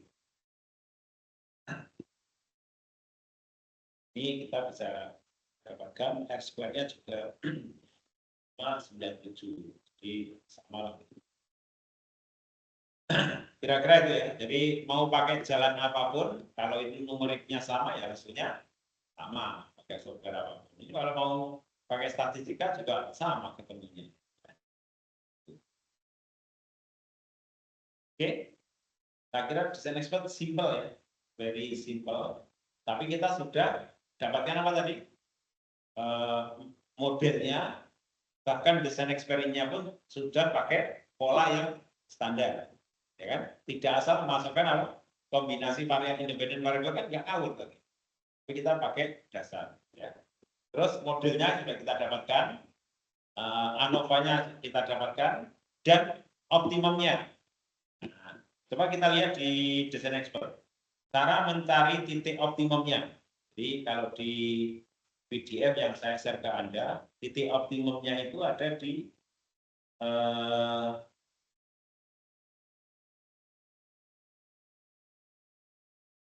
yang ini ya, di solution namanya ya, di solution, cari yang solution.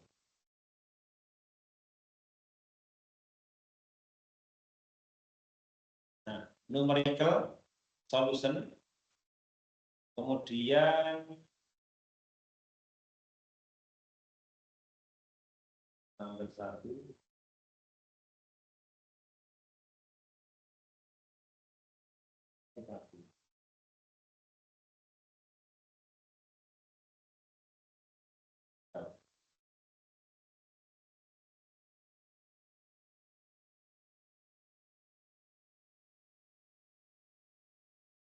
Reaction time-nya 88,3. Jadi 86, ini 177. Beda dikit hasilnya 79,9. Ini 80,212. Kok beda dikit ya? Beda dikit. Nah, kriterianya.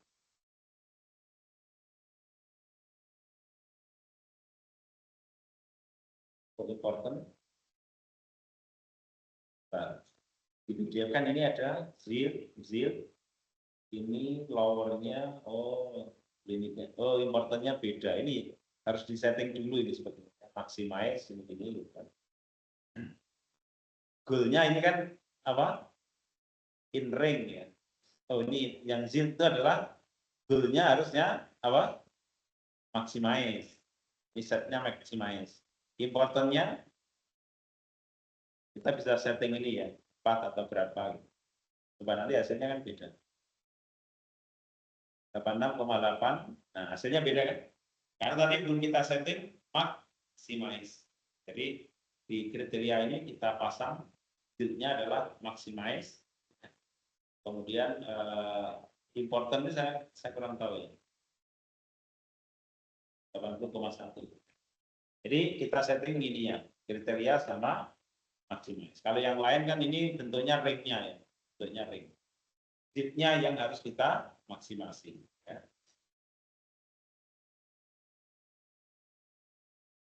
Sebetulnya pakai simplex ini. Ya. Jadi caranya menanjak mencari maksimal itu pakai metode simplex kalau di numerik. Ya. Kalau di numerik itu ada metode simplex. Simplex itu apa? Orang mendaki gunung tapi pakai segitiga kalau nggak salah ya. Ini pendekatannya gitu. Simplex. Optimization.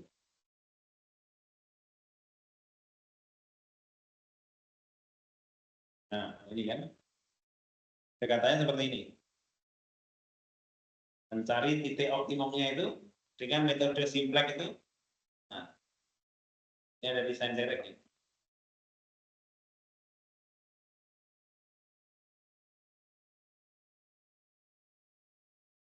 Seperti ini ya, pencarian titik optimumnya ya.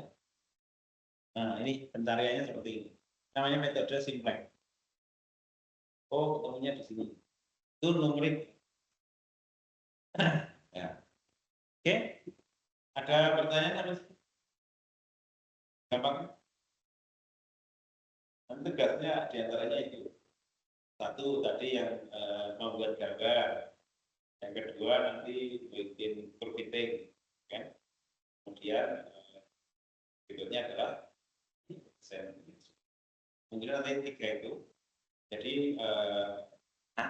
yang tugas mungkin saya sampaikan di pertemuan yang terakhir. Tidak ada UAS, saya nilainya dari tugas itu saja. Maka tugas kerjakan dengan baik.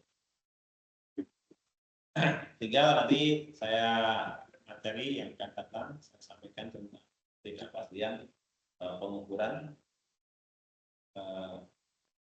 politik. Itu kalau tidak ada pertanyaan, saya kira cukup. Terima kasih atas perhatiannya. Untuk kembali bertanya.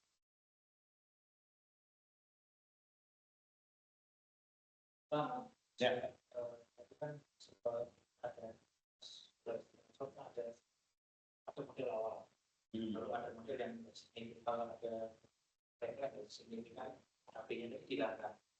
Ketika sudah ketemu model yang signifikan tadi, ketika kita menganalisis menggunakan SPSS, apa kita model yang menjadi desain tertentu kita olah lagi basicnya di. Tadi saya tadi kan mengolah pakai prediksi dari kalau dari model yang dihilangkan error kita model itu lalu kita pakai untuk pembuatan kayak regresi berganda atau ANOVA dan sebagainya. Itu kan ada yang termodel, ada yang kita build model sendiri. Itu jadinya kita model itu kita pakai di situ, itu bisa menghasilkan analisis tidak bisa maksimal. Menghilangkan kayak apa namanya, beberapa data kan kemungkinan ini harus diproses lebih lanjut sebelum dianalisis, uji lebih lanjut sebelum dilakukan penganalisan. Untuk menghilangkan uji lanjutnya ini supaya bisa segera dianalisis, kita pakai model yang terbaik itu. Kalau yang terbaik tadi udah nggak perlu diuji lanjut. Nggak perlu karena ANOVA-nya yang terakhir ya. Coba. Udah berubah itu kan, ANOVA-nya udah berubah. Maka kalau di tesis, kira-kira yang dipakai yang mana nih? Yang tadi belum kan ada ketemu 2 ANOVA ya. ANOVA yang terakhir kan itu berubah juga tadi. Coba kita lihat ya, yang ini tadi modelnya udah kita ini ya, AB-nya ya. ANOVA-nya ini udah berubah. Nah, yang dipakai di dalam tesis yang terakhir aja. Yang di depan tadi kalau mau disampaikan itu mungkin di lampiran saja. Jadi proses menghilangkan tadi yang tidak penting tadi atau yang tidak signifikan tadi adalah dimunculkannya di lampiran nggak apa. Tapi yang masuk di yang terakhir aja. Artinya yang awal nggak perlu dimunculkan. Ya, kan itu kita hanya mengambil model yang signifikan saja. Pertanyaannya adalah model itu sebenarnya harus di-ignore yang tidak signifikan atau enggak sih? Nah, sebenarnya kalaupun tidak di-ignore, kalau targetnya tadi hanya untuk optimisasi, tercapai juga kan sama.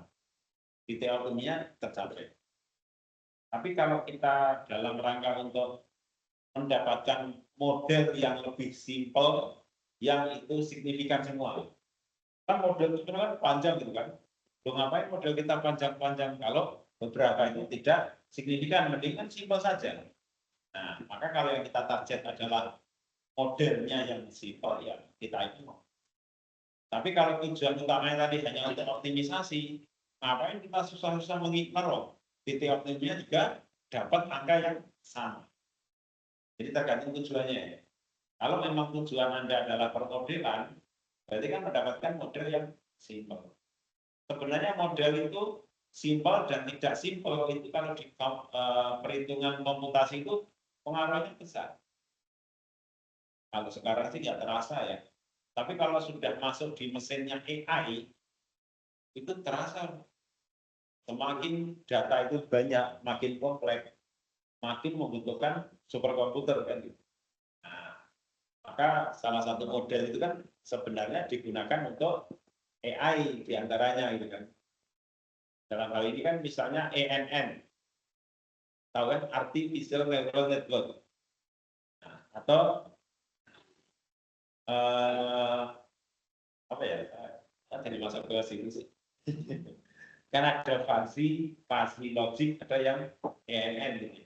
ENN itu kan sesuatu yang kompleks didekatinya dengan menggunakan artificial neural network. Kalau model itu tidak bisa menggunakan, kalau seperti ini tadi modelnya apa? Namanya black box. Black box itu fully empiris. Bukan dari maknanya, bukan membuat model itu bukan berdasarkan pada fenomena fisiknya. Ya kan? Pendekatan model kita itu kan pure matematik kan. Tadi kan menggunakan apa?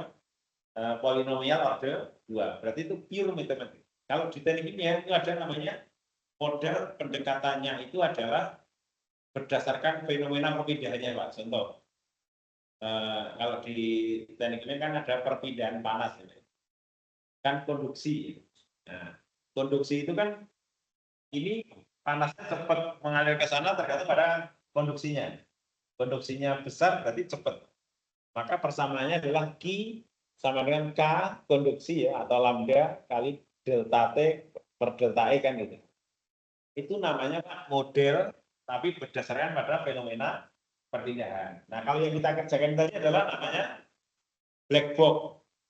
Black box itu apa? Nggak peduli apa yang terjadi di dalamnya, pokoknya modelnya polinomial order 2. Jadi ketika kita lihat model itu, kita nggak bisa membayangkan apa yang terjadi. Contoh yang tadi ya, minimasi SOX di daerah simpang 5. Nah, kalau kita menggunakan pendekatan modelnya itu Gaussian, itu agak bisa dibayangkan kan? Oh, nanti kira-kira begini gitu kan. Itu kan tiga dimensi dia dapat. Itu namanya pendekatan yang bukan black box. Gaussian itu kan ada faktor-faktor yang di situ berdasarkan pada peristiwanya. Nah, kalau yang ini adalah black box. Polinom order 2, eksponensial, itu semuanya black box. Jadi semuanya fully empiris. Jika tidak empiris, nggak dapat modelnya. Empiris apa maknanya? Harus kita dapatkan dari data eksperimen itu. Kalau yang fenomena tadi nggak ada data eksperimen, masih bisa agak jalan, ngerti. Modelnya bisa dapat. Tapi kalau yang ini nggak dapat angkanya, akhirnya keluar AX kuadrat plus BX plus C. Ya udah gitu. ABC-nya nggak terbayangkan. Gitu. Itu namanya model fully empiris. Jadi ambil aja yang terakhir nanti yang sebelum di ignore tadi, di lampiran aja, di lampiran supaya apa? Kalau penguji atau pembimbingnya pengen tahu yang sebelum gitu. Tapi yang dimunculkan sana, tapi diomongkan sudah model yang sudah mengabaikan term yang tidak signifikan. Yang tidak signifikan adalah interaksi. Tapi kalau konteksnya Anda ingin menunjukkan kepada pembimbing atau penguji, konteksnya dalam membahas tentang apa, ini tidak signifikan, ingin menunjukkan itu ya harus dua-duanya. Tapi kalau tujuannya hanya ingin mendapatkan model akhirnya, ya ngapain yang depan di. Tapi kalau loh ini yang tidak signifikan yang mana? Nanti kan ditanya gitu kan. Nah, berarti dua-duanya harus dimunculkan. Tapi harus ada satu tahapan yang namanya mengabaikan itu. Mengapa diabaikan? Ini perubahan berapapun tidak berpengaruh terhadap nilai C-nya. Ya. Makanya kalau di statistika tadi yang tidak signifikan itu ada warnanya ya. Yang signifikan warnanya merah, yang tidak signifikan warnanya hitam. Jadi kalau ANOVA-nya warnanya hitam semua, modelnya sebenarnya nggak layak. Semakin R-square-nya itu menuju ke 0,8, 0,7 itu, makin hitamnya makin banyak. Ya, gitu. Masih ada pertanyaan? Ya, kalau tidak ada nanti tinggal dicoba-coba aja.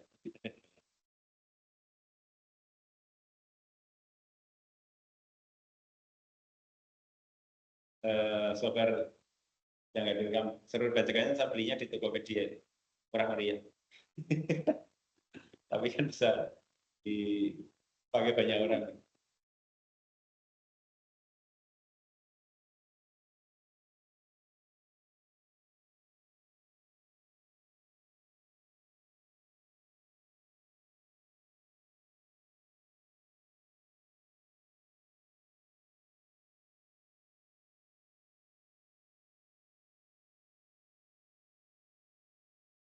Oh ya, rekamannya belum di stop.